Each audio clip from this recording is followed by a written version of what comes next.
ಎಲ್ಲರಿಗೂ ಶುಭೋದಯ. ಜೀವಂತ ವ್ಯಕ್ತಿಗೆ ಈ ಜಗತ್ತಿನೊಳಗೆ ಬೆಲೆ ಎಲ್ಲಿದೆ ಹೇಳ್ರಿ? ಇದ್ದಾಗ ವ್ಯಕ್ತಿಯ ಯೋಗಕ್ಷೇಮ ವಿಚಾರಿಸಲಿಕ್ಕೆ ಅವರಿಗೆ ಪುರುಸೊತ್ತೇ ಇರೋದಿಲ್ಲ. ಆದರೆ ಒಮ್ಮೆ ಆತ ಸತ್ತು ಹೋದ ಅಂದರೆ ಅವನ ಬಗ್ಗೆ ಕೇಳಲಿಕ್ಕೆ ಮನೆ ಮುಂದೆ ಸಂತೆಯೇ ನೆರೆದಿರ್ತದೆ. ಆಯುಷ್ಯವಿಡೀ ಹೇಗಿದ್ದೀ ಅಂತಲೋ ನೀನು ಹೇಗೆ ಬದುಕಿದೆ ಅಂತಾನೂ ಕೇಳದಂಥ ಜನರು ಹಿಂಡು ಕಟ್ಟಿಕೊಂಡು ಕೊನೆಯ ದಿನ ಮನೆಗೆ ಬಂದು ಕೇಳ್ತಾರೆ, ಈತ ಹೇಗೆ ಸತ್ತ ಅಂತ. ಅಂದರೆ ಜನರಿಗೆ ನಮ್ಮ ಬದುಕಿನಕ್ಕಿಂತ ಹೆಚ್ಚು ಸಾವಿನ ಬಗ್ಗೆನೇ ಎಲ್ಲಿಲ್ಲದ ಕುತೂಹಲ. ಜೀವನದ ಕೊನೆಗೊಮ್ಮೆ ಮೈ ಮೇಲೆ ಹೂವಿನ ರಾಶಿಯೇ ಬಂದು ಬೀಳುತ್ತದೆ. ಜೀವಂತ ಇರುವಾಗ ಕಾಣದ ಹನಿ ಪ್ರೀತಿ ಸತ್ತ ಮೇಲೆ ಭೋರೆಂದು ಸುರಿಯುತ್ತದೆ. ಇದ್ದಾಗ ಒಂದು ಒಳ್ಳೆಯ ಮಾತನಾಡದ ಜನ ಆ ವ್ಯಕ್ತಿ ಸತ್ತಾಗ ಗಡಬಡಿಸಿ ಎದ್ದವರಂತೆ ಆತನ ಮೇಲೆ ಹೊಗಳಿಕೆಯ ಮಹಾಪೂರವನ್ನೇ ಹರಿಸ್ತಾರೆ. ಜನರಿಗೂ ಕೂಡ ಉಸಿರಾಡುವ ಜೀವಂತ ಆತ್ಮಗಳಿಗಿಂತ ಜೀವವಿಲ್ಲದ ಹೆಣದ ಮೇಲೆ ಎಲ್ಲಿಲ್ಲದ ಪ್ರೀತಿ. ಜೀವಂತ ವ್ಯಕ್ತಿಗೆ ಸಾಂತ್ವನ ಹೇಳುವುದಕ್ಕಿಂತ ಸತ್ತವನೆದುರು ಹುಸಿ ಕಣ್ಣೀರು ಹಾಕುವ ಪ್ರೀತಿ. ಬದುಕಿದ್ದವನ ಕೈಯಲ್ಲಿ ಗುಲಾಬಿ ಕೊಡುವುದಕ್ಕಿಂತ ಹೆಣದ ಮೇಲೆ ಹೂಗುಚ್ಛವಿಟ್ಟು ಸಿಂಗರಿಸುವ ಪ್ರೀತಿ.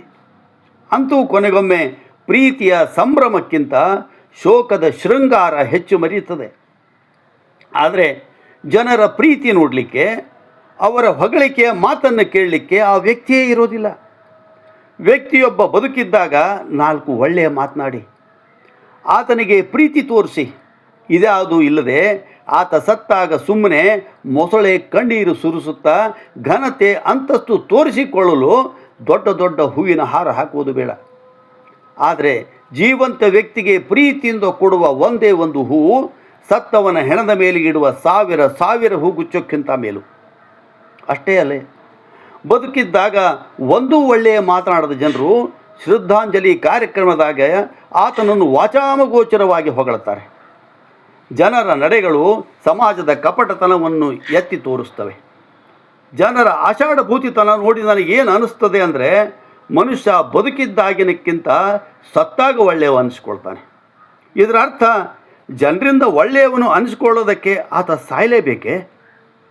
ಸ್ನೇಹಿತರೆ, ನಾವು ಬದುಕ್ತಾ ಇರುವ ಜಗತ್ತಿನ ಅಸಲಿ ಮುಖವಾಡ ಇದು.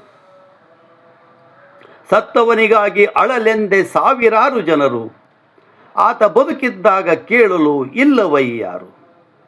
ಸತ್ತವನಿಗಾಗಿ ಅಳಲೆಂದೇ ಸಾವಿರಾರು ಜನರು, ಆತ ಬದುಕಿದ್ದಾಗ ಕೇಳಲಿಕ್ಕೆ ಇಲ್ಲವಯ್ಯಾರು. ಸತ್ತು ಬಿದ್ದವಗೆ ಹಾರ ಹೊಗಳಿಕೆಯ ಕಿರೀಟ, ಸತ್ತು ಬಿದ್ದವಗೆ ಹಾರ ಹೊಗಳಿಕೆಯ ಕಿರೀಟ. ನೀತಿ ಇದು ಲೋಕದಲ್ಲಿ ಶ್ರೀ ವೆಂಕಟ, ನೀತಿ ಇದು ಲೋಕದಲ್ಲಿ ಶ್ರೀ ವೆಂಕಟ. ನಮಸ್ಕಾರ.